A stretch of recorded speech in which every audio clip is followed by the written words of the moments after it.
doy lectura en el nombre que es por sobre todo nombre, en el nombre de nuestro Señor Jesucristo. Amén.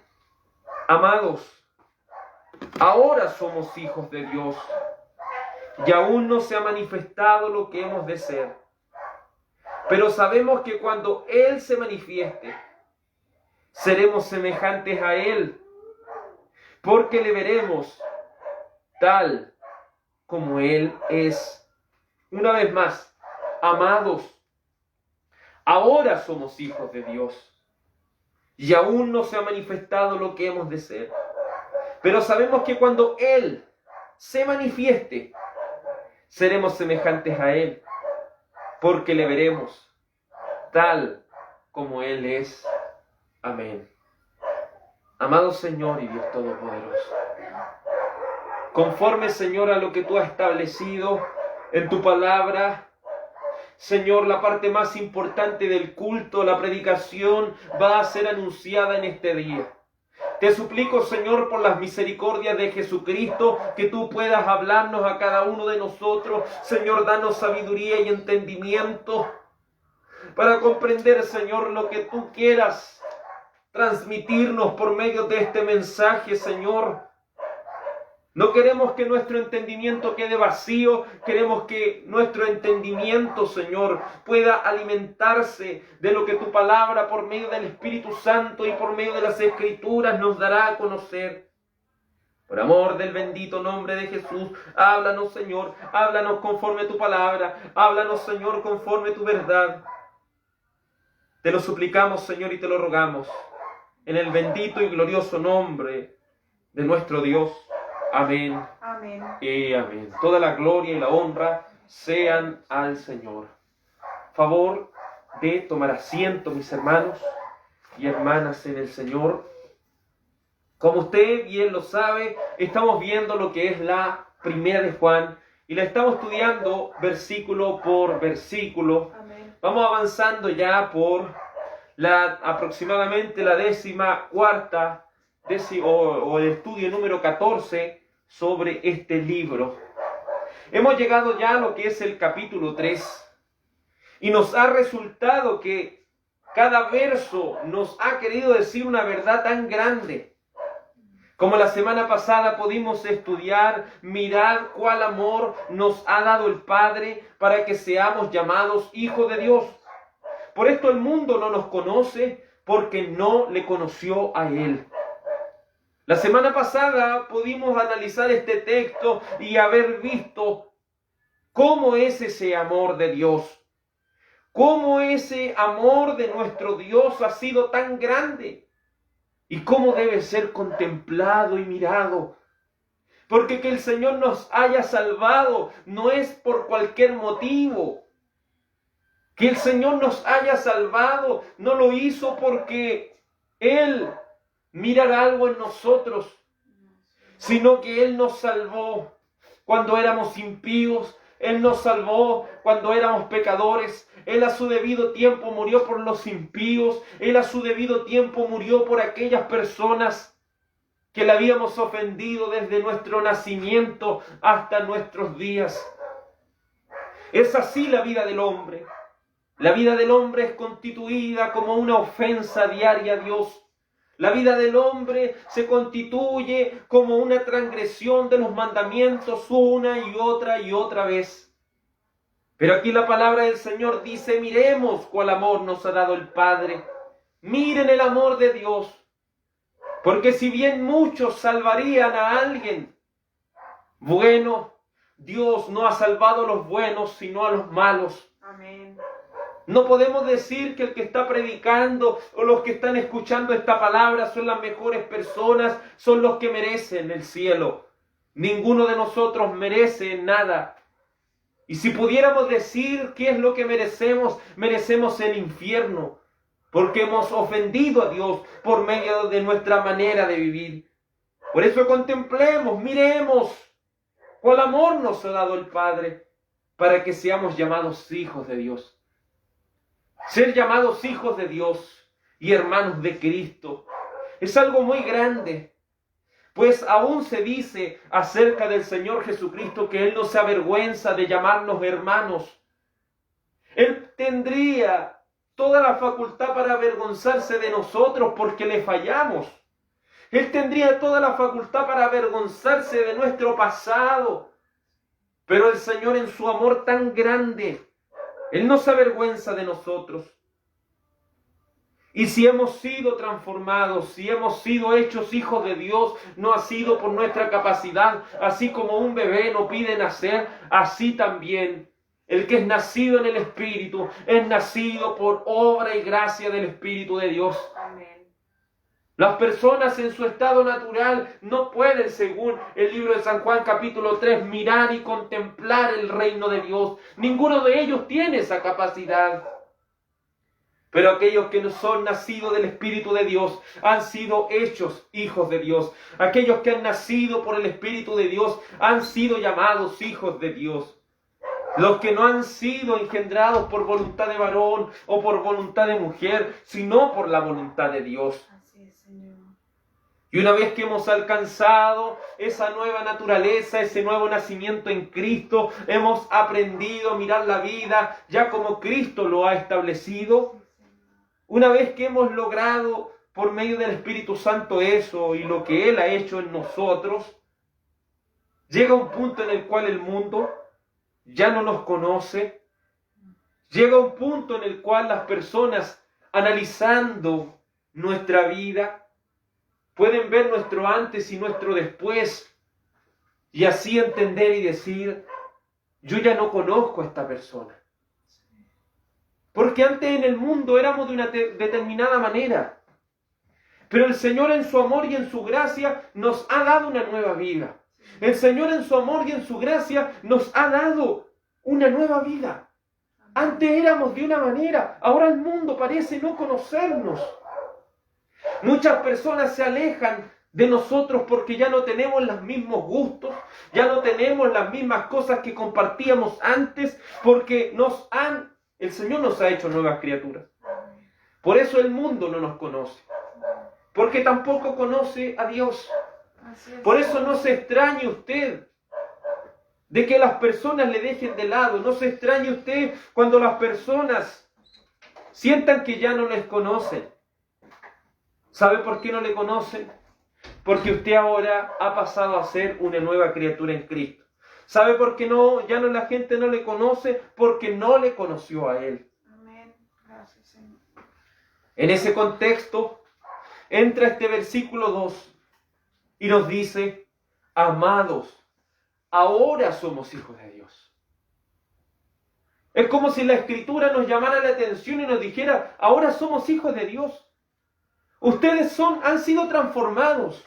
Ustedes antes pertenecían a la familia del diablo, ahora son hijos de Dios. Son participantes de la familia de Dios. Una cosa usted debe entender, como lo concluimos la semana pasada. ¿Somos todos hijos de Dios? No, absolutamente no. Hay creación de Dios, hay hijos de Dios. Hay hijos de Dios e hijos del diablo. Todos somos creación de Dios, pero hay hijos de Dios e hijos del diablo. Todo aquel que no es un hijo de Dios es un hijo del diablo. Todo aquel que no ha nacido de nuevo es un hijo del diablo. Por eso debemos tener en claro de qué lado estamos. No hay un punto neutral, no hay algo que diga de aquí podemos permanecer al medio, no. O es un hijo de Dios o es un hijo del diablo. Y por medio de esta primera de Juan hemos ido estando viendo las características de un verdadero hijo de Dios, de una verdadera hija de Dios. Y este versículo 2 yo creo que nos va a dejar en claro quiénes son los verdaderos hijos de Dios. Amados, ahora somos hijos de Dios.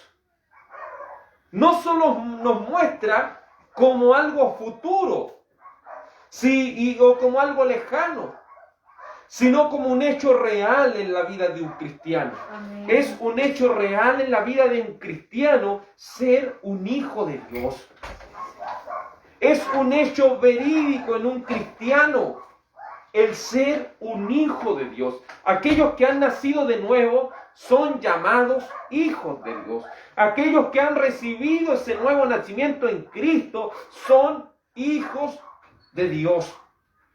Recordando un poco qué es lo que es ser un hijo de Dios, debemos remontarnos a el libro de San Juan,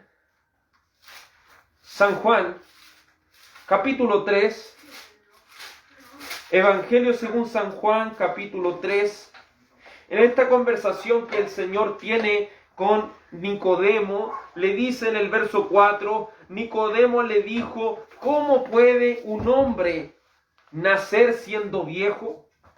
¿Puede acaso entrar por segunda vez en el vientre de su madre y nacer? Luego dice, respondió Jesús, de cierto te digo, que el que no naciere de agua y del Espíritu, no puede entrar en el reino de Dios. Lo que es nacido de la carne, carne es, y lo que es nacido del Espíritu, Espíritu es. Es importantísimo entender, usted y yo, que hay nacimiento en la carne y hay nacimiento en el Espíritu. Todos los que vivimos hemos nacido en primer lugar de la carne. Pero aquellos que han nacido de Dios y aquellos que son hijos de Dios han nacido del Espíritu. Por eso el verso 7 dice, no te maravilles de que te dije, os es necesario nacer de nuevo. El viento sopla de donde quiere y oye su sonido, mas no sabe de dónde viene ni a dónde va. Así es todo aquel que es nacido del Espíritu. Todos aquellos que son nacidos del Espíritu de Dios son personas que no pueden hacerse nacer a sí mismas.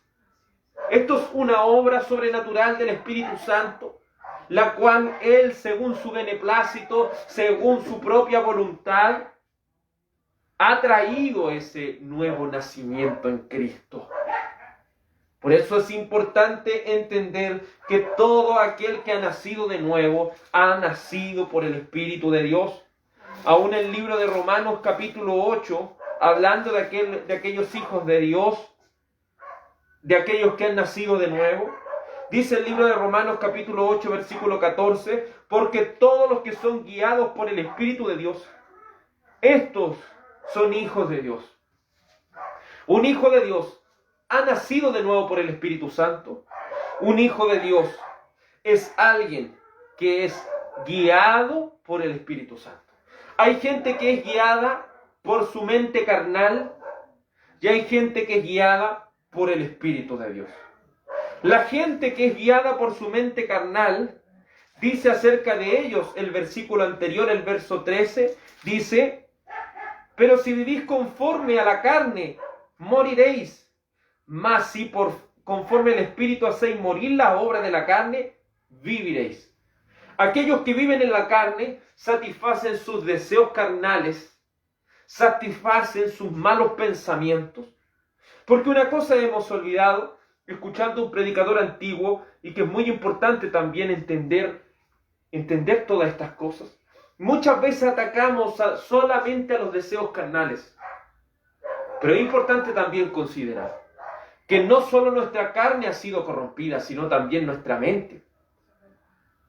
Muchas veces atacamos a la carne como si solamente el pecado estuviera plasmado en ella, sino que también debemos comprender que la caída ha afectado también nuestra mente.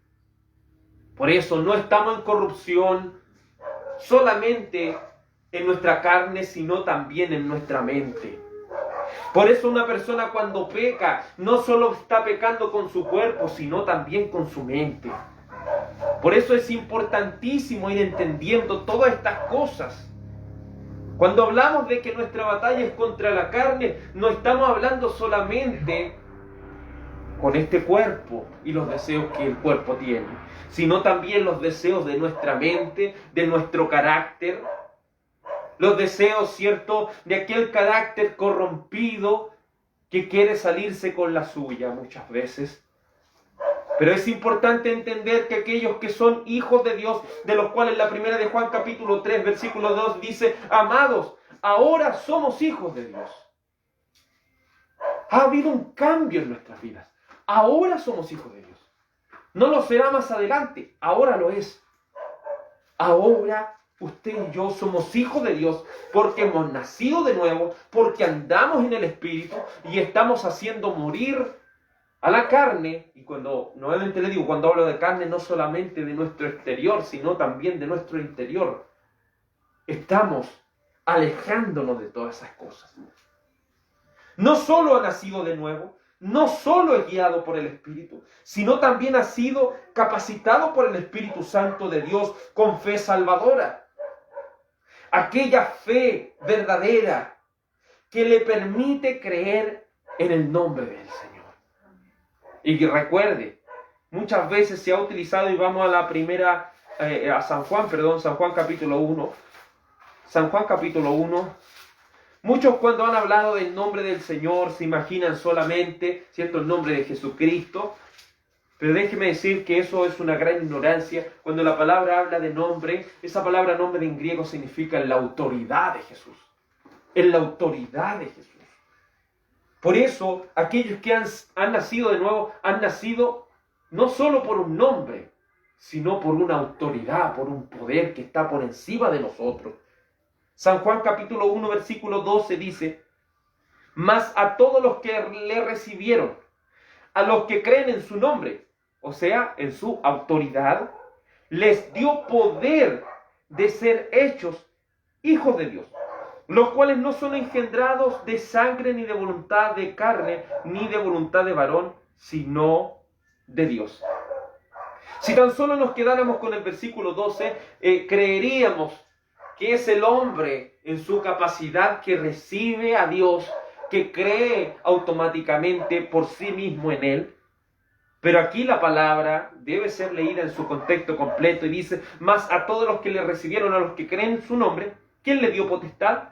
Dios, ¿cierto? Le dio el poder de ser hechos hijos de Dios. Y aquí dice: los cuales son engendrados, o sea, nacidos o concebidos, no por engendrados, ¿cierto? No por la sangre material, ni por la voluntad de la carne, ni por la voluntad de varón, sino de Dios. Aquellos hijos de Dios son llamados hijos de Dios no por su propia capacidad, sino por una capacidad otorgada por Dios. Y esa capacidad otorgada por Dios hace a las personas nacer de nuevo. Por eso yo no lo puedo hacer que usted nazca de nuevo. Ningún pastor, un hermano, una hermana o alguien que nos hable, ninguno de ellos puede hacernos nacer de nuevo. Solamente Dios. Y aquellos que han nacido de Dios tienen esta característica: reciben a Cristo y creen en su autoridad. Cuando hablamos de recibir algo, es aceptar y hacerse suyo, hacerse parte de lo que está recibiendo. Pero lo que está recibiendo no es cualquier cosa, sino lo que Dios en su autoridad le ha dado. Entonces, cuando hablamos de un verdadero hijo de Dios, de una verdadera hija de Dios, estamos hablando de alguien que se deja guiar por la autoridad de Dios. Por eso no todos los que van a la iglesia son cristianos. No todos los que dicen ser hijos de Dios son hijos de Dios. Los que son hijos de Dios han nacido de nuevo, tienen nuevos gustos, gustos que se reflejan en las Escrituras. Tienen nuevas necesidades que se reflejan en las Escrituras. Tienen una nueva mente, una mente que se la ha dado el Espíritu Santo de Dios. Por eso son hechos de nuevo. Es importante entender que si una persona cree en Jesucristo verdaderamente, es porque Dios le ha capacitado, con esa cierto poder de creer. Solamente el Señor puede colocar eso. Recuerde lo que en el libro de Gálatas capítulo 5 nos explica la palabra del Señor. Aún la fe es un fruto del Espíritu de Dios. Según Efesios capítulo 2 versículo 8, tanto la gracia como la fe son un regalo de Dios. Son algo que el Señor ha puesto en el corazón de una persona que ha nacido de nuevo. Volviendo a 1 de Juan capítulo 3 versículo 2, amados, ahora somos hijos de Dios. Ahora que has contemplado el amor de Dios, ahora que has mirado cuál amor ha tenido contigo el Padre, para que seas llamados hijos de Dios, Ahora debes entender que eres un hijo de Dios. Ahora somos hijos de Dios. Me encanta, ¿cierto?, esta parte de la Escritura porque traza tanto el presente, o tanto el pasado, el presente y el futuro. Porque somos hijos de Dios. Pero a la vez continúa el versículo y dice, y aún no se ha manifestado lo que hemos de ser. ¿Se fija? Somos hijos de Dios ahora. Pero aún no se ha manifestado lo que hemos de ser. Muchas veces tenemos una lucha interna, usted y yo. Muchas veces cada uno de nosotros tiene una lucha dentro de sí. Se ha bautizado, ha creído en Cristo, ha recibido el Espíritu Santo de Dios, pero aún no hemos alcanzado la perfección de la cual demanda Dios. Vemos a Cristo y vemos que nos falta tanto.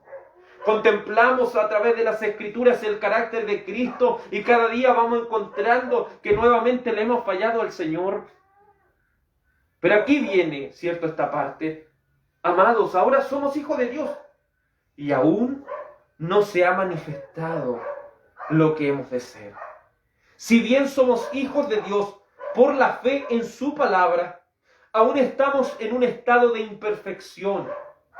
Aún no ha sido revelado o aún no ha sido hecho visible lo que seremos.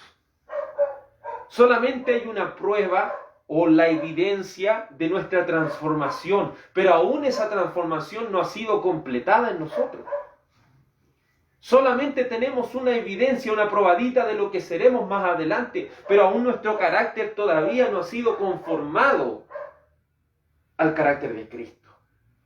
Porque aún no ha sido visible o no se ha manifestado, no se ha hecho de ver lo que seremos. Porque lo que seremos difiere mucho de lo que somos actualmente. Actualmente todavía, ¿cierto?, como le dije anteriormente, hay una lucha dentro de nosotros. Aún no ha sido completada la obra de Dios en nosotros. Se va a completar cuando muramos. Se va a completar cuando, si en la venida del Señor, seremos transformados en el instante. Por eso me gusta mucho como el apóstol Pablo lo explica en 1 Corintios 15,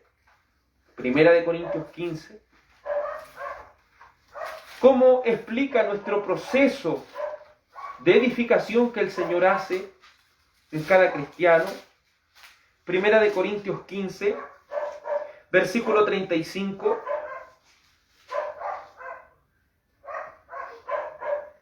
Aún no se ha manifestado lo que hemos de ser. ¿Qué dice con respecto a esto el apóstol Pablo en 1 Corintios capítulo 15, versículo 35? Pero dirá alguno, ¿cómo resucitarán los muertos? ¿Con qué cuerpo vendrán? Necio, que significa tonto. Lo que tú siembras no se vivifica, sino muere antes. Y lo que se siembra, no es el cuerpo que ha de salir, sino el grano desnudo, ya sea trigo o de otro grano. Pero Dios le da el cuerpo como Él quiso, y a cada semilla su propio cuerpo. No toda la carne es la misma carne, sino que una es la carne de los hombres, otra carne de las bestias, otra de los peces y otra de las aves. Hay cuerpos celestiales y cuerpos terrenales, pero una es la gloria de los celestiales y otra es la de los terrenales. Una es la gloria del sol, otra la gloria de la luna y otra la gloria de las estrellas. Pues una estrella es diferente de otra en gloria. Recuerda que la palabra gloria en valor. Así también es la resurrección de los muertos. Se siembra en corrupción, se resucitará en incorrupción. Se siembra en deshonra, resucitará en gloria. Se siembra en debilidad, resucitará en poder. Se siembra en cuerpo animal, resucitará en cuerpo espiritual. Hay cuerpo animal y cuerpo espiritual. Así también está escrito. Fue hecho el primer hombre Adán, alma viviente. El postrer Adán, espíritu vivificante.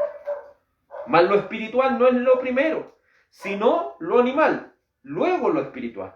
El primer hombre es de la tierra, terrenal. El segundo hombre, que es el Señor, es del cielo. ¿Cuál es el terrenal? También son los terrenales, y cuál el celestial, tales los celestiales. Y así como hemos traído la imagen del terrenal, traeremos, tiempo futuro, traeremos también la imagen del celestial. Pero esto digo, hermanos, de la carne, que la carne y sangre no pueden heredar el reino de Dios, ni la corrupción hereda la incorrupción. He aquí os digo un misterio, no todos dormiremos, recuerda, significa fallecer, pero todos seremos transformados. En un momento, en un abrir y cerrar de ojos, a la final trompeta, porque se tocará la trompeta y los muertos serán resucitados incorruptibles, y nosotros seremos transformados. Porque es necesario que esto corruptible se vista de incorrupción y esto mortal se vista de inmortalidad. Y cuando esto corruptible se haya vestido de incorrupción y esto mortal se haya vestido de inmortalidad, entonces se cumplirá la palabra que está escrita. Sóbrida es la muerte en victoria. ¿Dónde está, oh muerte, tu aguijón? ¿Dónde, oh sepulcro, tu victoria? Ya que el aguijón de la muerte es el pecado, y el poder del pecado la ley. Mas gracias sean dadas a Dios, que nos da la victoria por medio de nuestro Señor Jesucristo.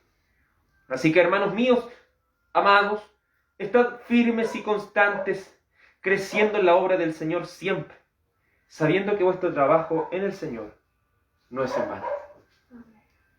Explicando esto en palabras simples, a muchos en el colegio nos hicieron el experimento, ¿cierto?, del porotito, que teníamos que colocarlo en esa botella con algodón. Cuando vimos y contemplamos con nuestros propios ojos su crecimiento, nos dimos cuenta que ese porotito tiene que morir. De ese mismo poroto, ¿cierto?, van a salir las ramitas y eso ya desaparece lo que está, para darle un nuevo fruto. Así el Señor quiere darnos a entender cómo va a ser nuestra transformación. Para que podamos nacer completamente debemos, ¿qué cosa? Morir. Así como la papa tiene que completamente perecer para que salga esa rama y luego salga un nuevo fruto, así cada uno de nosotros debe morir. Por eso nosotros ahora estamos en un proceso de muerte para tener vida. Morir, recuerde que morir no significa solamente fallecer, muerte significa separación. Por eso viene la palabra Thanos, que significa separación, muerte.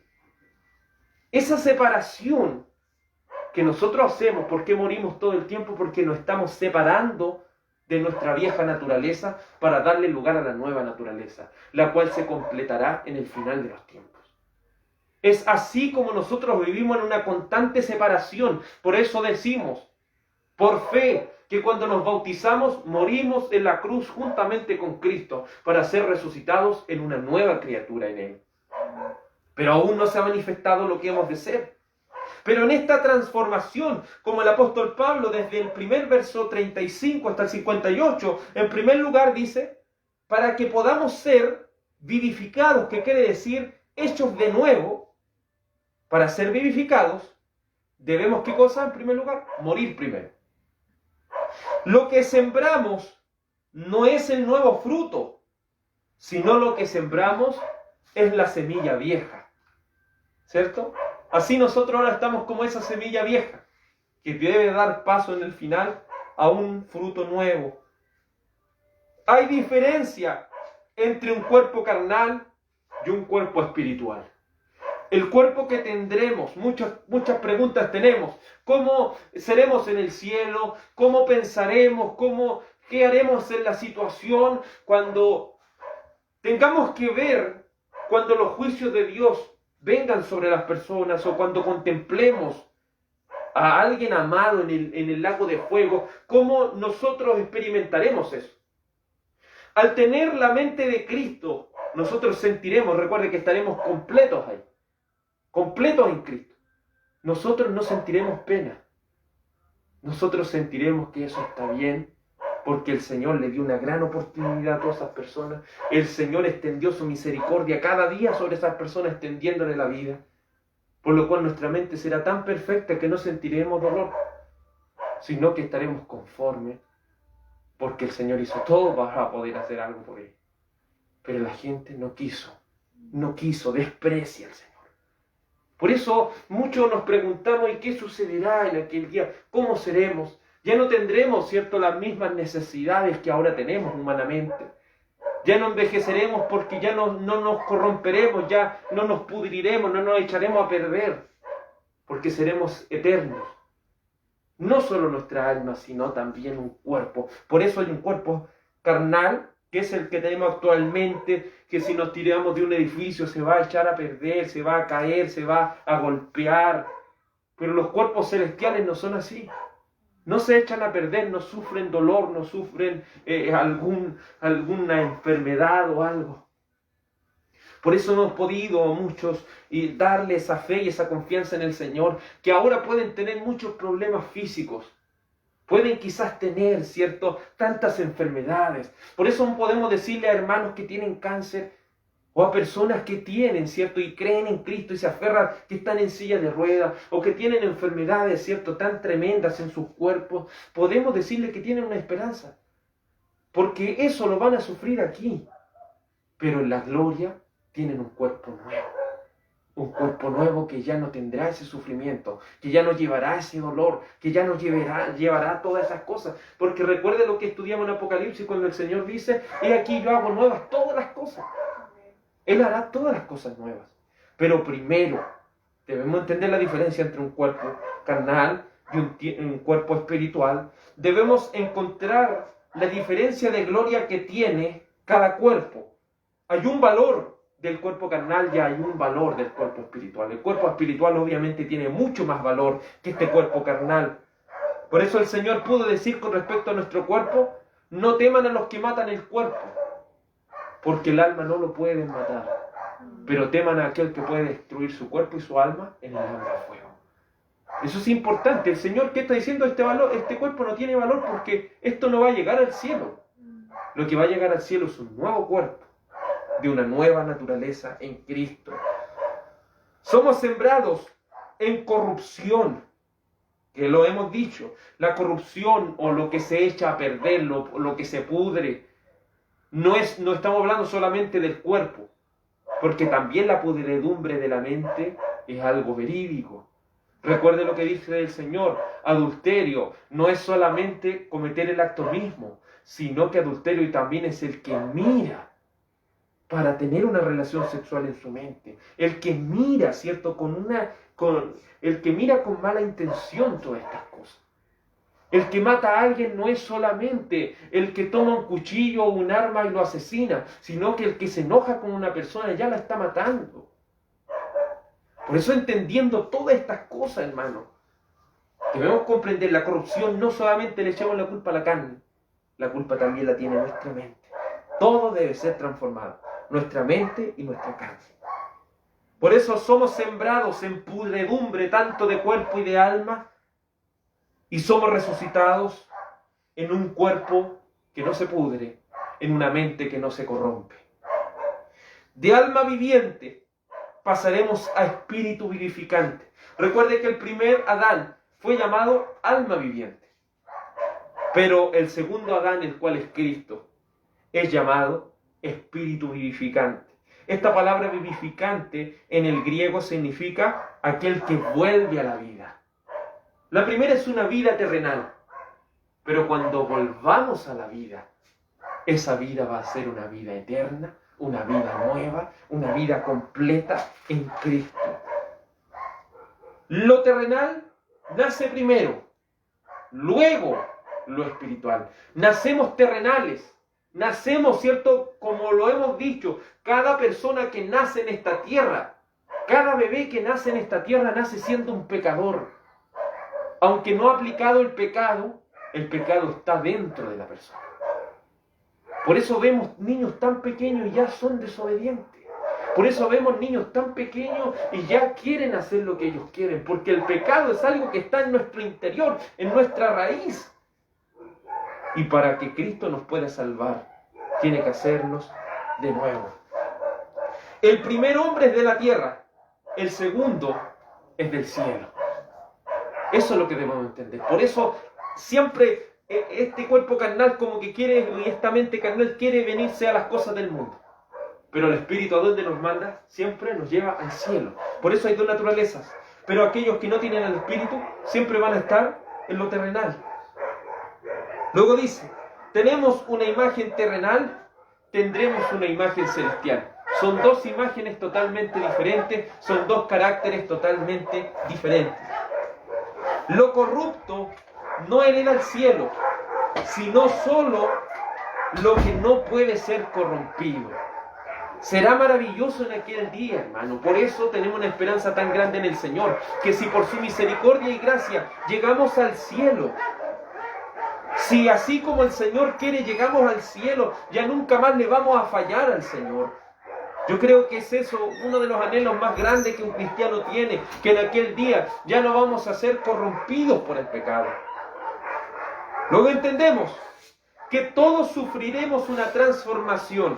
La palabra griega para transformación es metamorfosis. Esta palabra llamada metamorfosis es que pasamos de una secuencia, ¿cierto?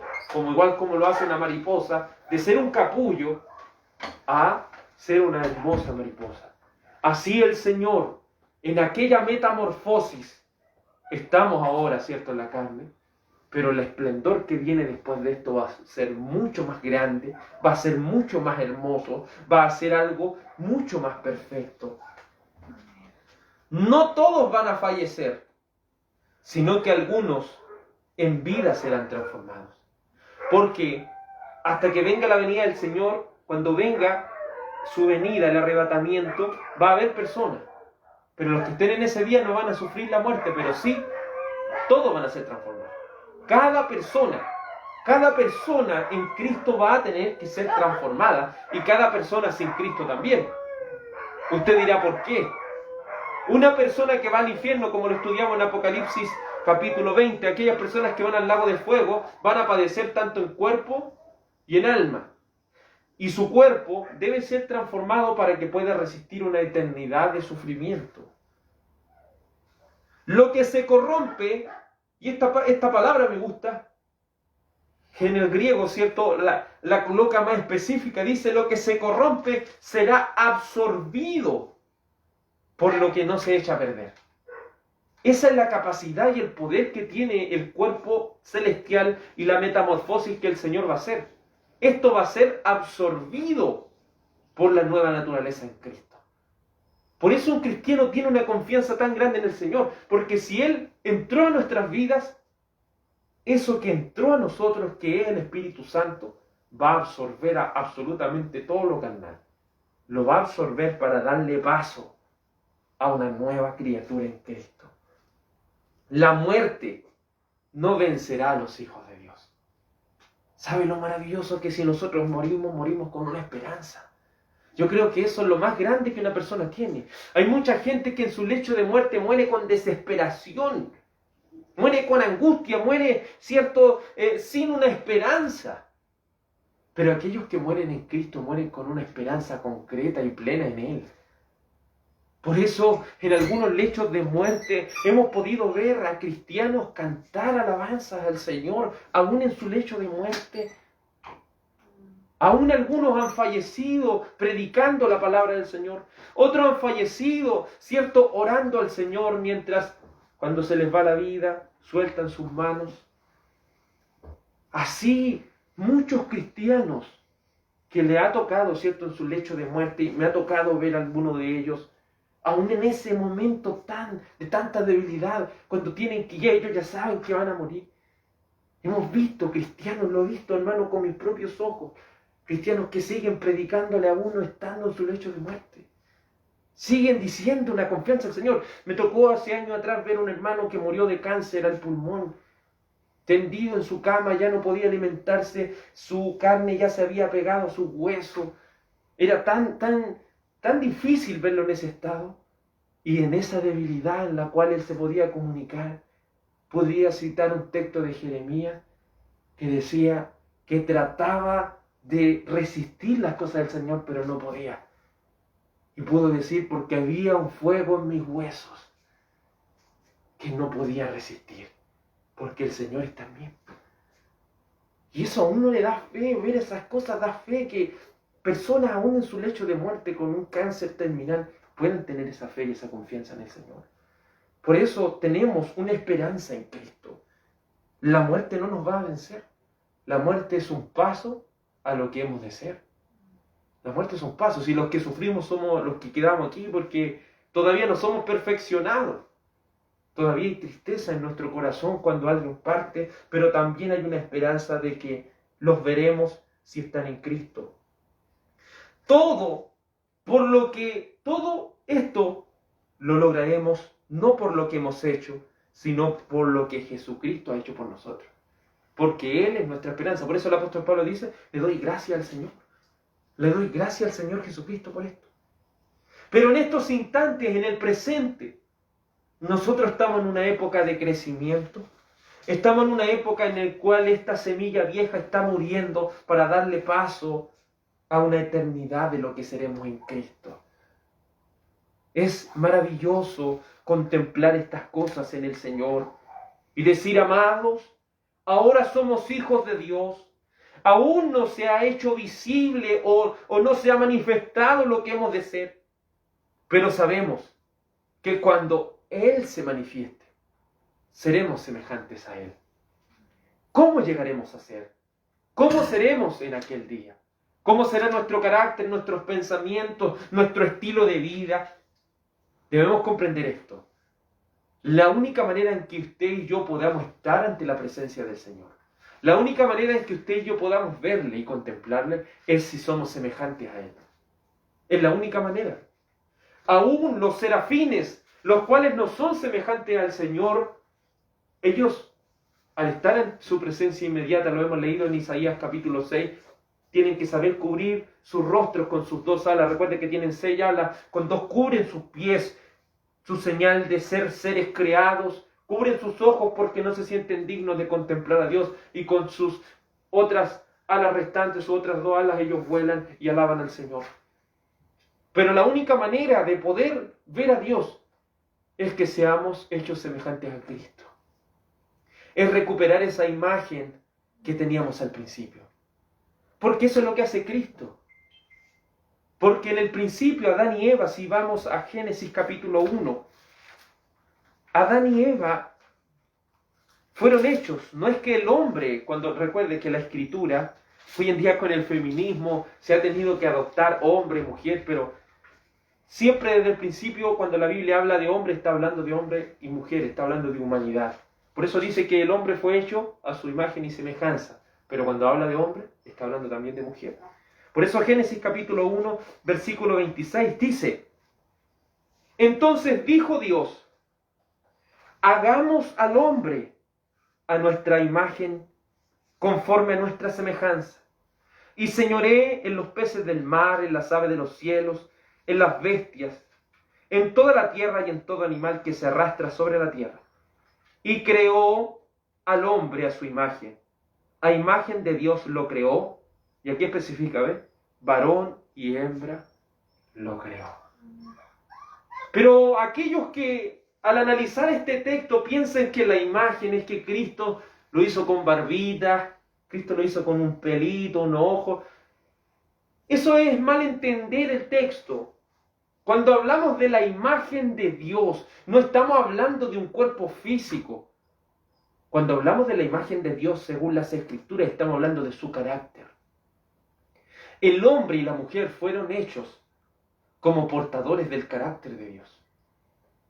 El hombre y la mujer fueron hechos para reflejar el carácter de Dios, para reflejar lo que Dios es. Pero hoy, ¿qué es lo que vemos? Una imagen destrozada de Dios. Hoy en día, cuando contemplamos a los seres humanos, vemos una imagen destrozada de lo que es Dios. Ya no podemos ver a Dios a través de los seres humanos, sino que vemos corrupción, vemos maldad, vemos perversidad, vemos tanta obra perversa en ellos. Pero el Señor, por medio de Jesucristo, ha restaurado esa imagen. Por eso, si usted analiza en Génesis capítulo 5, Ya el hombre y la mujer habían pecado delante de los ojos del Señor. Y luego dice Génesis capítulo 5, versículo 3, y vivió Adán 130 años y engendró un hijo bajo la semejanza de Dios. No, dice, y engendró un hijo a su semejanza, conforme a su imagen, y llamó su nombre Set. Cuando el hombre y la mujer pecan, ya los hijos que le nacen no son hechos conforme al carácter de Dios, son hechos conforme al carácter de sus padres. Por eso cada uno de nosotros puede cargar muchas veces en su carácter con las virtudes y defectos de la personalidad de nuestros padres, de nuestros antepasados. Muchos de nosotros debemos cargar con esas personalidades que muchas veces nos traicionan, porque ya no hemos sido hechos a la imagen de Dios, hemos sido hechos conforme al carácter de nuestros padres.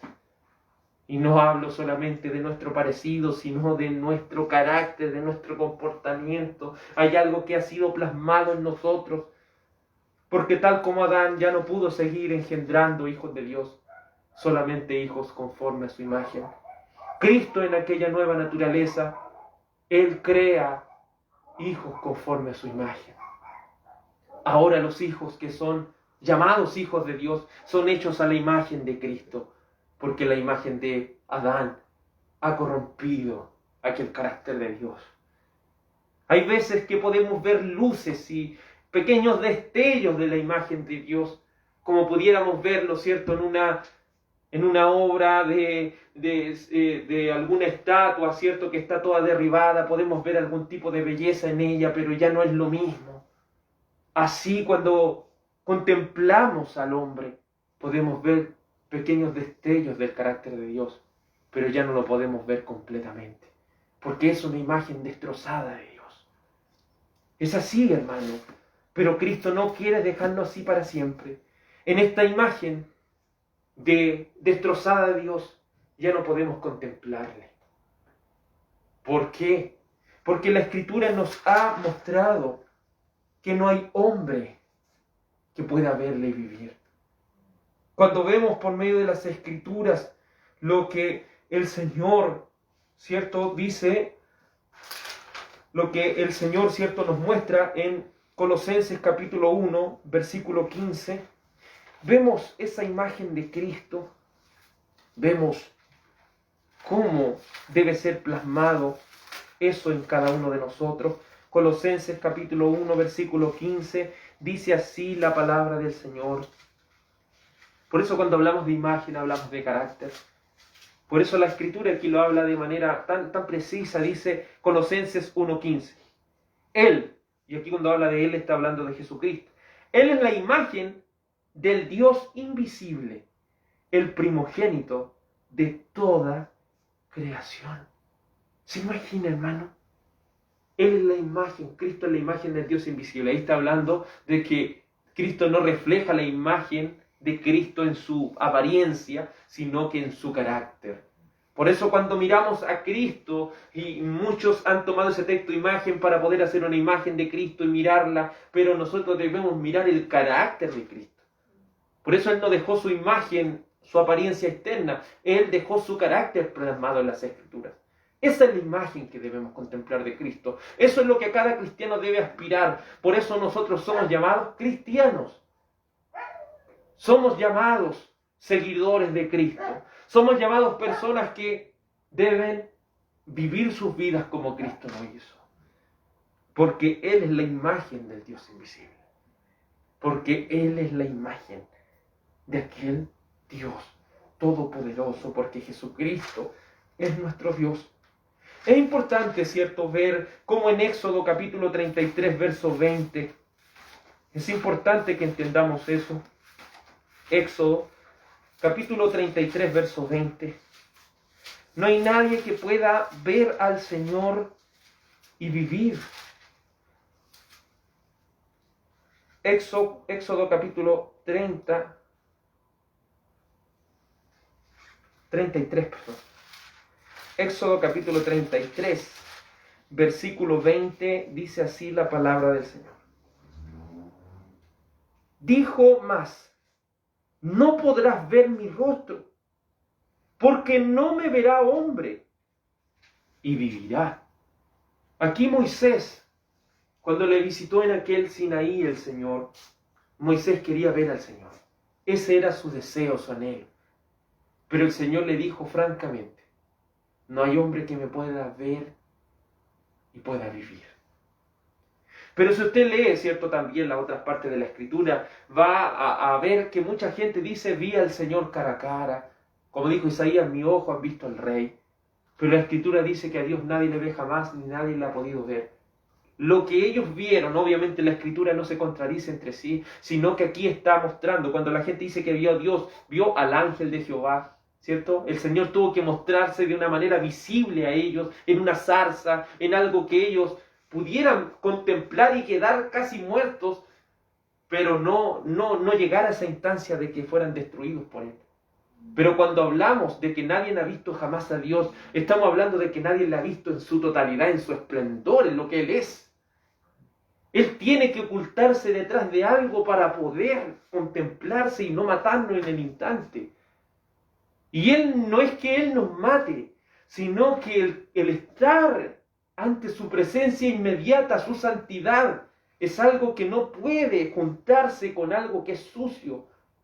Porque recuerde, la santidad de Dios es algo tan grande y de tanta perfección, que no puede ser afectada por la corrupción. La corrupción es destruida en el instante.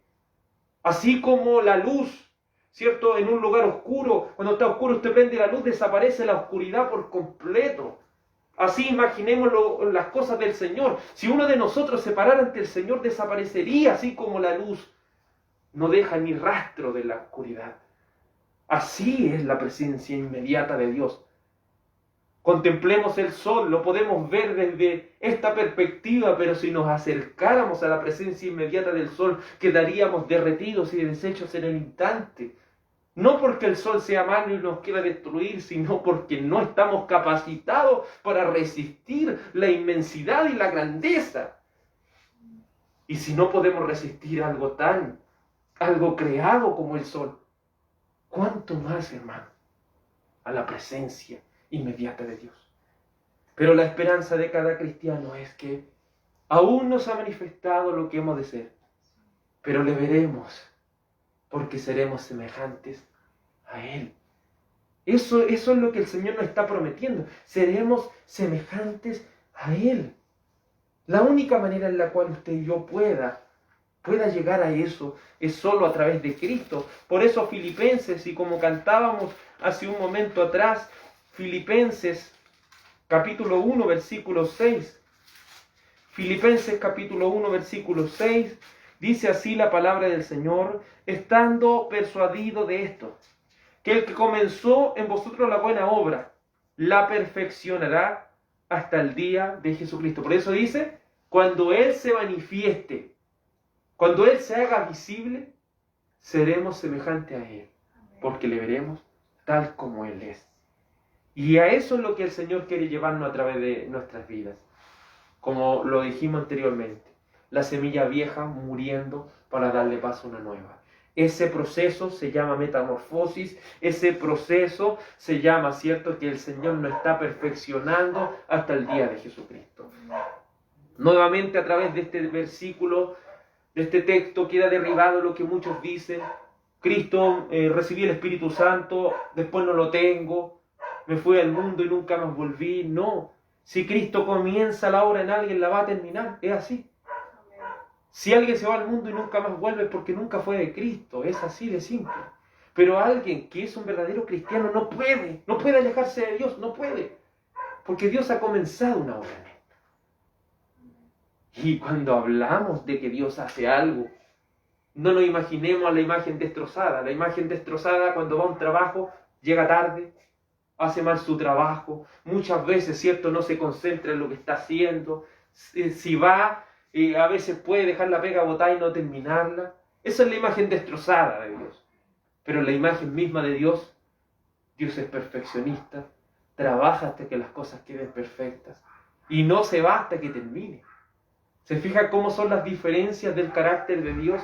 A eso es lo que debemos llegar. Pero todo lo que vemos en la corrupción, estamos viendo una imagen destrozada de Dios. Pero Dios, si comenzó la obra en nosotros, esa obra de lo que hablábamos el día domingo de restauración, Él la va a terminar en el día de Jesucristo. En el día de Jesucristo Él tiene que terminarla, porque ahí vamos a poder verle y estar con Él y no morir. Debemos ser conformados a la imagen del Maestro, y como lo hemos dicho, la imagen significa el carácter. Muchas personas, y mientras buscamos Lucas capítulo 6, muchas personas dicen: yo quiero ser como Jesús, y lo primero que algunos hacen, se dejan crecer el pelo, se dejan crecer la barba, quieren andar con una túnica y decir: ahora soy la imagen de Cristo. Pero eso nunca el Señor lo ha dicho. Porque en Lucas capítulo 6, verso 40, cuando hablamos de su imagen, hablamos de su carácter, hablamos de cómo es Cristo. Lucas capítulo 6, versículo 40, dice la palabra del Señor: el discípulo no es superior a su maestro, mas todo el que fuere perfeccionado será como su maestro. ¿Se fija lo que quiere el Señor? El Señor no está para que usted después, Él lo perfeccione y usted después se crea una deidad más grande que Él. No, la deidad siempre va a ser Dios, porque Él no tiene principio ni fin. Nosotros vamos a seguir siendo creación de Dios, pero una creación elevada, una creación tan perfecta en Él que nos hará ser semejantes. Semejante significa parecido, no igual. No vamos a ser igual a Dios, vamos a ser parecidos a Dios, semejantes a la imagen de Cristo, parecidos a Cristo. Y que eso nos permita poder contemplarle y verle. Segunda de Corintios capítulo 3 versículo 18, conforme a esto también las Escrituras nos prueban de que debe ser plasmado el carácter de Cristo en nosotros. Segunda de Corintios capítulo 3 versículo 18 dice: por tanto nosotros todos, mirando a cara descubierta como en un espejo la gloria del Señor, somos transformados de gloria en gloria a la misma imagen, como por el Espíritu del Señor. Es decir, somos llevados de un nivel de gloria a otro nivel de gloria. Recuerde, la palabra gloria significa valor. Cada vez que el Espíritu Santo trabaja en nosotros, nuestro valor va aumentando, hasta que ese valor llegue a la inmensidad de lo que es mi Señor. Por eso cuando estudiamos en Apocalipsis la santa ciudad, la nueva Jerusalén, ¿se acuerda que era transparente? Es transparente porque la gloria del Señor es algo que lo refleja todo. No hay una parte como lo vemos hoy en día que pueda dar en alguna parte la oscuridad. No, está todo llenado con la gloria del Señor, con el valor de Cristo. Por eso vamos a ser semejantes a Él, porque vamos a ser tan transparentes, si lo podemos decir, hablándolo, ¿cierto? De una manera como un ejemplo, vamos a ser tan transparentes que la gloria del Señor se va a reflejar completamente en nosotros. No va a ser nosotros por nosotros mismos, sino que el poder de Dios, como lo haría, ¿cierto? Obviamente la energía eléctrica, esa ampolleta no es la que produce la luz, la que produce esa luz es la energía que pasa por ahí. Así reflejaremos la luz del Señor en su esplendor, porque el poder de Dios, estando en nosotros, es lo que lo refleja. Por eso a veces podemos dar destellos de la imagen de Dios en nuestro trabajo, en nuestra familia, donde quiera que nos encontremos, porque es el poder de Dios actuando en nosotros. No que nosotros seamos la luz, sino que el Señor es la luz en esta oscuridad. El Señor es esa luz. ¿En qué consiste esta semejanza de carácter a Cristo?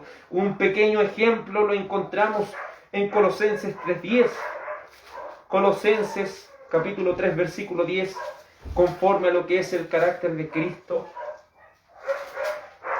Colosenses capítulo 3 versículo 10. ¿Cómo es la imagen de Cristo? ¿Cómo es ese carácter que usted y yo debemos llegar? Obviamente leyendo toda la Biblia vamos a comprenderlo, pero aquí hay una pincelada de lo que el carácter de Cristo representa. Colosenses capítulo 3 versículo 10 dice: y revestidos del nuevo, el cual conforme a la imagen del que lo creó, se va renovando hasta el conocimiento pleno. En primer lugar, alguien que es conforme al carácter de Cristo es alguien que tiene un conocimiento pleno. Por eso, estudiando Primera de Juan, entendimos, ustedes tienen la unción del Santo y conocen todas las cosas. No las conocemos todavía, no porque la palabra del Señor mienta, sino porque nosotros hemos sido poco diligentes en estudiar las cosas del Señor y entregar nuestras vidas en su totalidad.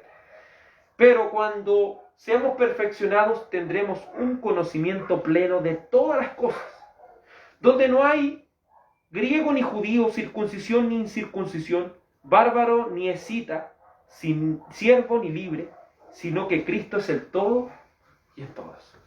Ya no habrán diferencias entre nosotros en carácter. Todos tendremos el carácter de Cristo. Ese va a ser el estándar. El carácter de Cristo para todos, para todos. No que alguno, por eso decimos que el Señor a cómo nos mira a todos como hermanos. Pero hoy en día en alguna iglesia el que predica se supone que para algunos es el más grande, los otros son los que siguen, pero en las cosas del Señor no es así. Porque todos tenemos que llegar al mismo carácter de Cristo, somos todos hermanos, somos todos que vamos para el mismo lado, entonces no hay esas diferencias que el mundo hace aquí. El mundo hace esas diferencias. Pero cada uno de nosotros no va a ser más grande ni más chico, todos vamos a ser conformados a la semejanza de Cristo, todos en el mismo estándar. Es lo que el Señor quiere, por eso no van a haber diferencias. Verso 2, vestidos pues como escogidos de Dios. ¿Cómo es un escogido de Dios? Un escogido de Dios es santo, o sea, el carácter de Dios es apartado, es diferente. Por eso cualquiera no se puede llamar cristiano. Un cristiano es alguien que es diferente porque es como Cristo. Y a eso debemos llegar a tener esa santidad. Amados, santos y amados. ¿Qué es lo que debe estar en plenitud? El amor de Cristo. El amor de Cristo debe ser reflejado en aquellos verdaderos hijos de Dios. De entrañable misericordia. ¿A cómo es el carácter de Cristo? Recuerde que esta palabra es un arcaísmo que dice con una misericordia que no es superficial, es desde las entrañas mismas. La misericordia que extendía el Señor no era algo superficial, como ya voy a ir a un hogar de menores, les voy a hacer una fiesta, los voy a ayudar, o les voy a dar un regalo, voy a ir donde los abuelitos, los voy a bañar, voy a hacer esto. Eso sería una misericordia externa, pero la misericordia de la cual el Señor pide es algo de las mismas entrañas. Es decir, que mi vida sea eso. No que yo lo haga en un momento, sino que mi vida haga eso. ¿Se fija? Por eso alguna gente dice, pero en el mundo hay gente que ayuda, hace todo eso. En primer lugar lo hacen, pero en un momento, no entregan su vida a eso. Y si alguno entrega su vida a eso, no lo hace para la gloria del Señor. Lo hace para que la gente le diga, mira lo que estás haciendo, está pero súper bien. Porque eso es lo que le encanta a la gente. ¿A quién no le encanta que le reconozca lo que está haciendo? Y se empieza a inflar el pecho y se empiezan a creer. Aquellos que son de Cristo no trabajan para su gloria. Trabajan para la gloria de aquel que le ha enviado. Trabajan para esa gloria. Piensa en un trabajador, muchas veces uno que es un trabajador de la empresa. A nosotros nos vienen a decirlo, hoy estuvo, pero todo bueno lo que ustedes hicieron, ¿no? Quien se lleva todo eso es el dueño. Y él es el que recibe los premios, él es el que recibe todo el dinero, todas esas cosas, él es el que las recibe. Así somos nosotros en Cristo. Si hacemos algo no es para que lo ganemos un aplauso, es nuestro trabajo. Porque no podemos ir a golpear la mesa del jefe y decirle, oiga, pero usted tiene que reconocer lo que yo estoy haciendo. No. ¿Y qué va a decir? Pero si es tu trabajo, tú te comprometiste en este contrato a hacer eso. ¿Por qué te tengo que dar un reconocimiento si es tu trabajo? ¿Se fija? Así es lo mismo el Señor. Si hacemos todo, somos siervos inútiles que estamos haciendo lo que tenemos que hacer. Si no nos están pidiendo más. Pero esa entrañable misericordia es algo que debiera fluir de nuestros corazones. Luego dice, de benignidad. Benignidad significa ser bueno.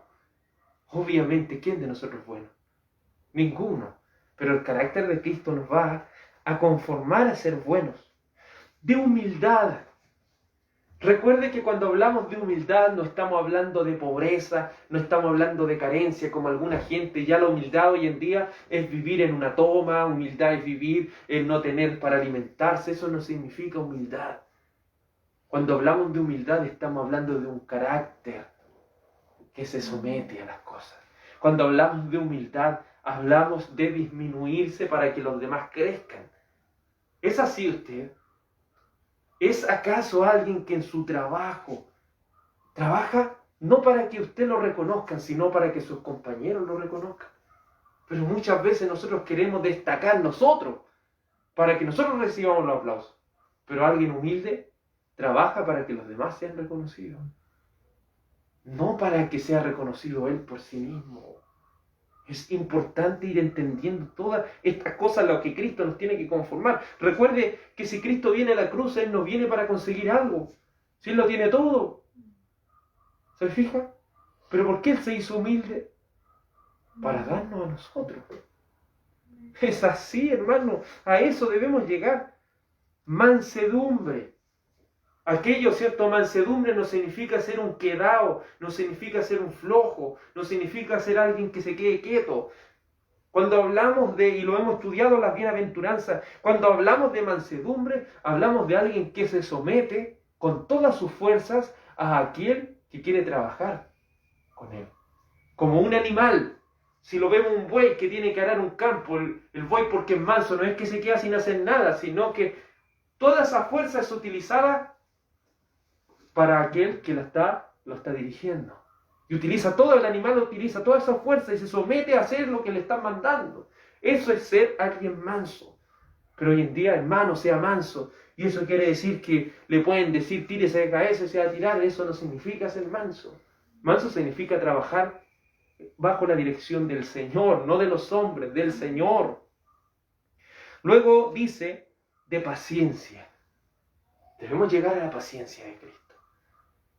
Pero hoy en día, en el trabajo, en la casa o en diferentes lugares nos pueden en algún minuto, ¿cierto?, hacer perder la paciencia y uno ya pierde los estribos. No, el Señor nos ha dado paciencia.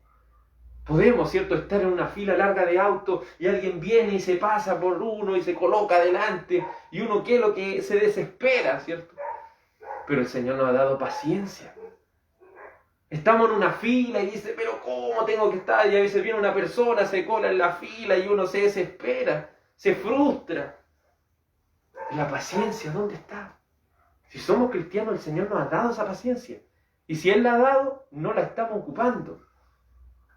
Muchas veces desesperarnos, si hay algo que produce tanto la ira como todas esas cosas, ¿cierto?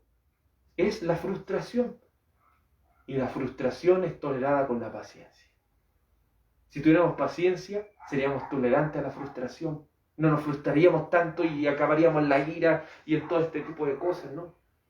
Pero el Señor nos ha dado paciencia. Si usted dice que yo no tengo paciencia, no tiene el Espíritu Santo entonces, si es así. Es así, no puede decir que tiene el Espíritu Santo para algunas cosas y para otras no. Tenemos el Espíritu Santo. Tenemos esta capacidad. Soportándonos unos a otros. ¿Se fija lo que es ser el carácter de Cristo? Imagínese. ¿Cómo nos soporta Cristo? Piense que Él conoce cuando nos levantamos, cuando nos acostamos, cuando estamos en el trabajo, donde quiera que estamos, Él sabe todo. Seamos sinceros, hermano. Que el Señor llegue al final del día y nos haya soportado todo este día, yo creo que es algo tan grande. ¿Y qué nos pide? Que seamos como Él. Así como Él nos soporta todos los días, así nosotros también soportemos los que están en nuestro alrededor. Y si te dice, pero es que en el trabajo, o en mi familia, o en mi entorno, hay personas que quieren hacer esto otro, y uno se empieza a desesperar, y uno no haya qué hacer, y el Señor dice, soporta. Ese es tu trabajo, el Señor te dio esa capacidad, el Señor te dio ese carácter. Ese es el carácter de Cristo, eso es ser un cristiano, soportar a los demás. Y cuesta, yo le digo que cuesta, que yo creo que usted también lo ha experimentado, cuesta. Cuesta cuando alguien sin razón le está atacando y está haciendo diferentes cosas y usted quiere defenderse en el instante y sale peor. Porque se transforma en dos personas que están chocando. ¿Y qué es lo que dice el Señor? Soportan. Cuando decían, cuando mentían contra el Señor, le decían, este es el que dijo que iba a hacer pedazos todo el templo. ¿Usted cree que el Señor respondió y dijo, no, si eso es mentira? Se quedó callado porque Dos opiniones iban a chocar y al final ¿en qué se iba a transformar? En una discusión. ¿Y qué hace el Señor? Soporte a las personas. Soporte a las personas. Y aquí no dice, no es que yo voy a soportar a los que están aquí nomás. No, soporte. Soportándolo lo uno a lo otro. Soporte a su prójimo. En todo orden de cosas. Es el carácter de Cristo. A eso debemos llegar. Perdonándonos unos a otros. Leamos esta parte completa. Dice, perdonándonos uno a otro, si alguno tuviere queja contra otro, de la manera que Cristo os perdonó, así también hacedlo vosotros. Muchas veces esto es lo que más cuesta como cristiano. Porque somos fáciles para pedirle perdón al Señor. Señor, hice esto. Ya, el Señor nos perdona. Señor, hice esto, me alejo de esto. Después, esta persona me hace algo a mí. Señor, que le haya mal en la vida. Señor, que tu ira caiga sobre esta persona. Señor, destrúyelo, Señor. ¿Y qué dice el Señor? ¿Los va a apoyar en esa oración? No. Perdónalos así como yo te perdoné a ti. ¿Y qué dice el Señor? Yo cuando te perdoné a ti, te perdoné una nomás, te dije ya, yo le voy a perdonar una, pero si me falláis otra vez, yo no te vuelvo a perdonar. ¿Lo dijo así el Señor? No, porque si hubiera sido así, ¿cuándo fue la última vez que el Señor ya perdimos la cuenta, hermano? Cuando Cristo nos perdonó, otra característica del perdón del Señor, Él recordó de nuevo. Entonces muchas veces decimos, no, es que yo perdoné a tal persona. Pero ¿por qué cuando nos ponemos a conversar de nuevo sacamos a las mismas personas? ¿Los perdonamos en realidad? Perdonar significa olvidar. Cuando el Señor perdonó nuestros pecados, ¿sabe lo que hizo? Lo echó en lo profundo de la mar. Es un ejemplo que hace el salmista, no es que haya tirado los pecados al mar, sino que en lo profundo de la mar significa que se olvidó de ellos. Los puso en un lugar en el cual se olvidó de ellos. Así cuando alguien le haga daño, si usted es un cristiano, usted tiene la capacidad de olvidar lo que le hizo. Y volver a tratar con la persona como si nada pasó. Obviamente deben haber conversaciones, o si es posible. Si no es posible, olviden. Nunca le hizo nada. Porque así como Cristo nos perdonó, así debemos perdonar nosotros. A eso debemos llegar. A eso debemos llegar, hermano. Luego dice, y sobre todas estas cosas, vestidos de amor, que es el vínculo perfecto. Todas estas cosas se hacen. No para decir, Señor, yo voy a hacer todas estas cosas para ir al cielo. No. Usted hace todas estas cosas por amor a aquel que le prometió el cielo. Usted hace todas estas cosas no como una religión que usted tiene que hacerlo y usted empieza a luchar así. No. Usted hace todas estas cosas porque usted ama al Señor. Así como hace cosas por la gente que usted ama, lo hace de corazón. Así tiene que hacer las cosas para el Señor. No esperando, Señor, yo quiero que tú me des esto, otro, y así yo lo voy a hacer. No. Si el Señor no es alguien que usted cumple unas cosas y Él le va a conseguir otras, no. Usted lo hace por amor de Él. Por amor de Él. Es como si hiciera un trabajo sin esperar nada a cambio. Porque todo lo hace por amor de su nombre, por amor del Señor. Y el amor es el vínculo perfecto. Lo que nos lleva a la perfección no es lo que muchos creen, lo que hace la religión, poner reglas y que usted luche contra esas reglas y luche con el fin de llegar a una meta. No.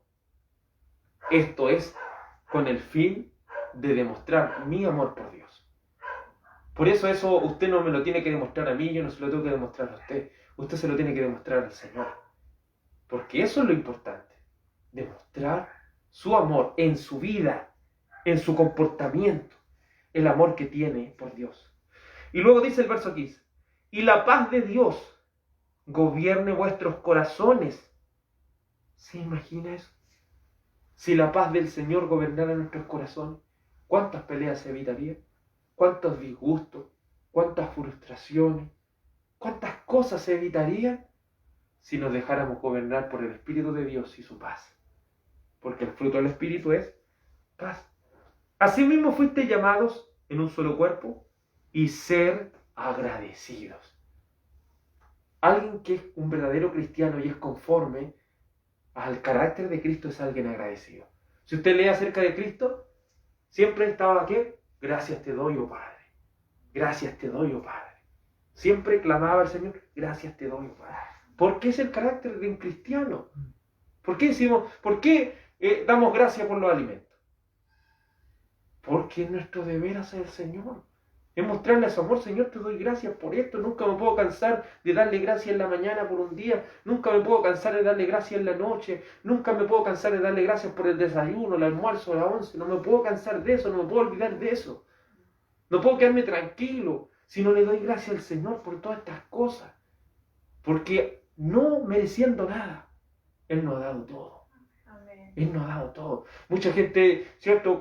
Si uno ora en el trabajo por el alimento, ¿cierto? Callado, no gritando, pero callado para sí. Ora en el trabajo, la gente dice: ¿y por qué le estáis dando gracias a Dios? ¿Acaso Dios está trabajando por ti aquí? Así es la gente, hermano. Así dicen y nos encaran hoy. ¿Y cómo le estáis dando gracias? ¿Acaso Él vino a trabajar por ti? ¿Acaso Él te va a pagar a fin de mes? Oiga, si yo no fuera por el Señor, hubiera salido a mi casa y hubiera muerto. Si no fuera por el Señor, ni siquiera me hubiera podido levantar en la mañana. Si no fuera por el Señor, me daría un cáncer terminal y muriera, ¿cierto? Y no pudiera ir a trabajar. Si no fuera por el Señor, ni siquiera tuviera la oportunidad de ir al trabajo. Si no fuera por el Señor, el cual mueve todas las cosas. No piense solamente en usted. No piense solamente en los cristianos, en toda la gente de la tierra. El Señor tiene que preocuparse de su oportunidad, de darle alimento, de darle tantas cosas, de proveerle tantas cosas. El Señor tiene que hacer todo eso. Y aún con aquella persona que dice: ¿y acaso Dios va a venir a trabajar por mí? Aún el Señor sobre esa persona permite que su hijo esté sanito, que tenga pega, que tenga cómo alimentar a su familia. Imagínese el amor del Señor como es. Después esa gente va a tener alguna excusa: oye Dios, ¿por qué me mandaste al infierno? Imagínese, ¿cómo alguien va a poder hacer eso si sabe las cosas? Verso 16. La palabra de Cristo mora en abundancia. El carácter de Cristo se caracteriza porque la palabra es algo que fluye. Que usted, ¿cierto?, está conversando algo, la palabra. No podéis conversar otro tema, no, la palabra. Porque eso es el carácter cristiano, es algo que está en el carácter plasmado cuando el Espíritu Santo del Señor está en una persona. Y uno le da, ¿cierto?, todo este énfasis. La palabra mora en abundancia, ¿se fija? Cuando hablamos de abundancia, algo que sobra, que siempre está ahí. Por eso dice la palabra del Señor: de la abundancia del corazón, ¿qué habla? Habla la boca. Esa es la abundancia que hay en nuestro corazón. Dice la palabra del Señor: amor abundante en vosotros, enseñando y exhortándoos unos a otros con sabiduría, cantando con gracia en vuestros corazones al Señor con salmos e himnos y cánticos espirituales. Esto se caracteriza, ¿cierto?, porque un cristiano es alguien que goza del Señor, que se goza en el Señor. Porque si alguien canta de alegría, si alguien alaba al Señor desde lo interior de su corazón, de su alma, si expresa toda esta enseñanza y todas estas cosas, si se deleita en el Señor, es alguien que goza del Señor y quiere gozar de Él por siempre. Gozar de Él por la eternidad. Alegrarse inmensamente. Su alegría no está en las cosas del mundo, está en las cosas del Señor. Ahí está su alegría. Y luego dice, verso 17, la última característica: y todo lo que hacéis, sea de hecho o de palabra, hacerlo todo en el nombre del Señor Jesús, dando gracias a Dios Padre por medio de Él. O sea, es una persona que vive para la gloria de Dios. Vive su vida para que Dios sea glorificado. Ya no vive para su propio propósito. Si podemos decir, su regla de vida se transforma y todo su entorno gira en torno a la Biblia, en torno a Cristo. Antes giraba en torno a otras cosas. La religión, ¿cierto?, es algo más que necesita el hombre. Pero Cristo es todo lo que necesita el hombre. Esa es la diferencia entre una religión y el cristianismo. Una religión es algo que necesita el hombre solamente. Pero el cristianismo es todo lo que necesitamos. Es todo lo que necesitamos. Porque es lo único que va a permanecer cuando fallezcamos. Cuando fallezcamos no nos vamos a llevar nada. Nada terrenal, nada de lo que hemos logrado, nuestros logros, nuestras metas. Todas esas cosas se van a quedar aquí. Pero lo que es del Señor traspasa aún allá, más allá de la muerte. Y más allá de la muerte no quiere decir 70, 80 años, quiere decir la eternidad. Pero todas esas cosas se van llevando por vivir una vida para la gloria de Dios. volviendo, ¿cierto?, a la última parte de Primera de Juan, verso 2. Amados, ahora somos hijos de Dios, y aún no se ha manifestado lo que hemos de ser. Pero sabemos que cuando Él se manifieste seremos semejantes a Él, porque le veremos tal como Él es. Si llegamos al cielo, no es para ver a las personas que amamos terrenalmente. Yo creo que cada cristiano en algún instante ha pensado, cuando le dicen, oye, ¿por qué cree en Dios si nunca lo he visto? ¿Sabe por qué creemos en el Señor? Porque Él nos prometió que le íbamos a ver al final. ¿Le encantaría a usted contemplar el rostro del Señor? Contemplarlo, verlo como Él es. Yo creo que ese el anhelo debe ser el anhelo de cada cristiano. No es andar por las calles de oro, ver el mar de cristal, ver todas estas cosas tan sorprendentes. Para nosotros debe ser lo más sorprendente ver al Señor. Ver a aquel que usted le ha servido toda su vida, ver a aquel que le salvó, a aquel que le amó, a aquel que le conoce todo de usted y aún le sigue amando. Aún le sigue amando. Quisiera usted contemplar a su Cristo, ver su rostro, estar con Él. Y no piense que Cristo es como una sola persona que va a venir, ¿cierto? Si todos queremos ir a ver a Cristo, no vamos a estar en la fila tratando de ver. Él es suficiente para todos. Él es suficiente para todos los que van al cielo. Ninguno se va a quedar en la fila, va a tener que hacer fila para ver a Cristo. Todos lo vamos a ver. Porque Él es inmenso.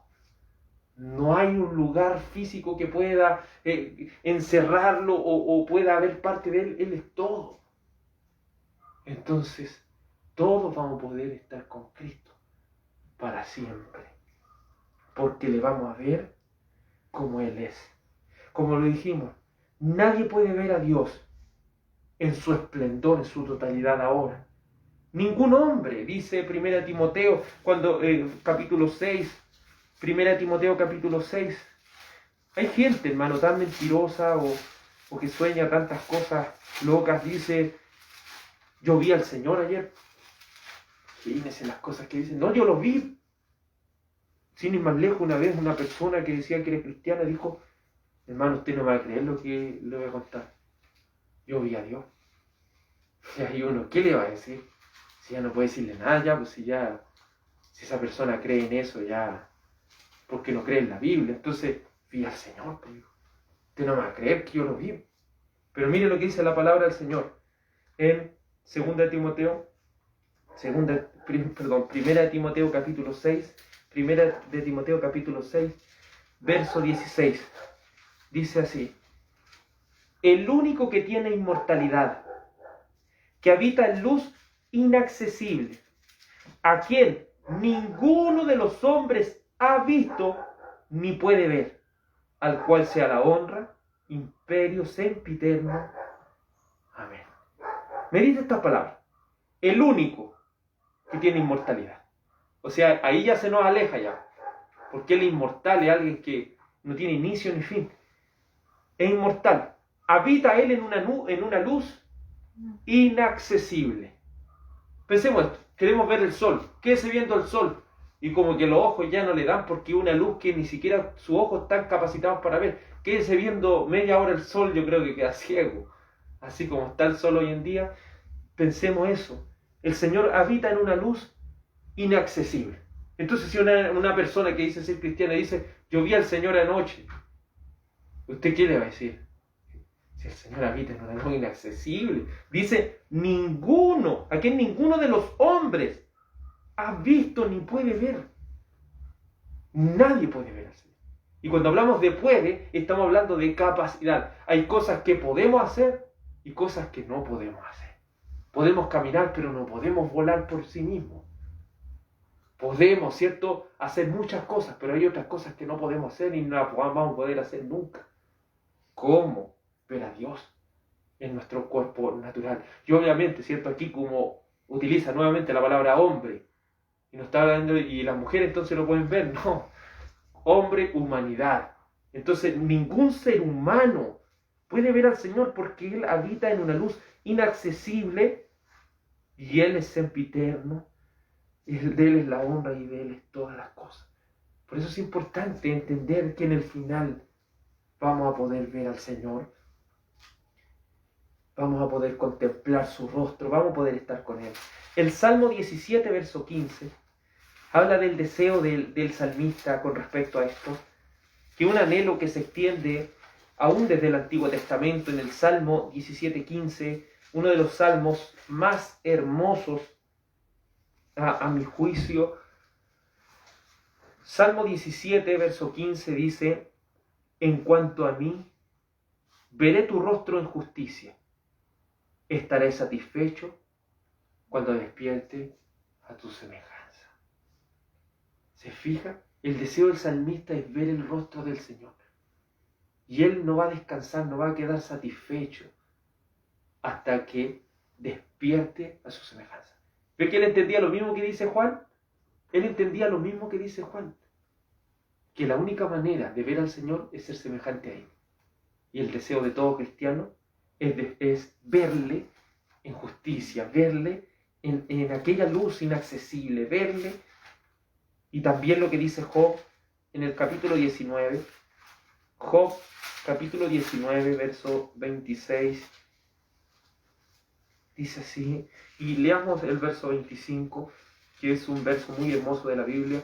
Job 19, 25 dice: yo sé que mi Redentor vive, y al fin se levantará sobre el polvo, y después de deshecha esta mi piel, en mi carne he de ver a Dios, al cual veré por mí mismo, y mis ojos lo verán, y no otro, aunque mi corazón desfallece dentro de mí. Job tenía una esperanza, y su esperanza era que cuando esta carne, esta piel, se deseche, quede deshecha, ya no quede nada de él, es decir, cuando él fuera a la muerte, él iba a ver al Señor. Ese era su deseo. Dice, y mis ojos, no sé si puede colocarse en la mente de Job, dice, y mis ojos lo verán. No lo va a ver otro por mí. No va a haber otra persona que me dice, no, yo lo vi. No, mis propios ojos lo van a ver. Yo creo que ese es el deseo de cada cristiano, al cual veré por mí mismo, y mis ojos lo verán, no otro. Aunque en el presente nuestro corazón desfallece dentro de nosotros. Por eso Job aquí está hablando desde una perspectiva en la cual todo estaba mal, todo está mal. Pero si algo lo afirmaba, era solamente la esperanza de que sus propios ojos verían al Señor cuando Él muriera. Esa es la esperanza de cada cristiano y de cada persona que quiere llegar al cielo. Vamos a orar a la presencia del Señor. Amado Señor y Dios Todopoderoso, gracias te damos por tu misericordia tan grande. Qué hermoso será, Señor, que nuestros propios ojos te puedan ver y no otro. Señor, nuestros propios ojos te podrán contemplar. Nuestros propios ojos podrán ver al Señor. Amados, ahora somos hijos de Dios. Y aún no se ha manifestado lo que hemos de ser. Pero sabemos que cuando Él se manifieste, seremos semejantes a Él, porque le veremos tal como Él es. Es nuestra esperanza, Señor. No te has avergonzado de este vil pecador. No te has avergonzado, Señor, de este vil pecador, merecedor del infierno. Lo has salvado por tu sola y bendita gracia. Lo has renacido por el Espíritu de Dios. Nos has dado una esperanza viva, oh mi Señor. Confórmanos a tu carácter. No dejes, Señor, que la impaciencia nos domine, ni el deseo carnal, ni la mente corrupta. Que sea tu Espíritu Santo, Señor, el que tome el control de nuestro corazón y de nuestra vida. Revístenos de humildad. Revístenos, Señor amado, de paciencia. Revístenos, Señor, de misericordia entrañable. Revístenos de santidad, oh Señor. Revístenos, Señor, de que la palabra del Señor more abundantemente en nosotros. Permítenos, Señor, vivir para tu gloria y para tu honra. Oh Señor, porque nuestra meta, nuestro deseo, nuestro anhelo, es lo que pudo decir el salmista, que te veré, Señor, en justicia, y que quedaré satisfecho cuando despierte a tu semejanza. O como dijo Job, que una vez que yo sé que mi Redentor vive, y que una vez deshecha esta mi carne, mis ojos han de ver a Dios, mis ojos lo verán, no otro. Aunque ahora, en esta vida actual, pueda desfallecer nuestra alma, nuestra esperanza está puesta en Dios, está puesta en Jesús, está puesta en el Señor Jesucristo, nuestro Salvador, quien se entregó por nosotros en la cruz. Amados, ahora somos hijos de Dios. Gracias te damos, Señor, por esta bendita oportunidad de ser hechos hijos de Dios. Que la gracia y la paz de Cristo sea en cada uno de nuestros corazones y su bendición. Amén. Gracias, Señor Dios Todopoderoso. Gracias, mi Señor. Toda la gloria y la honra sean a nuestro Señor. Amén. Que el Señor les bendiga.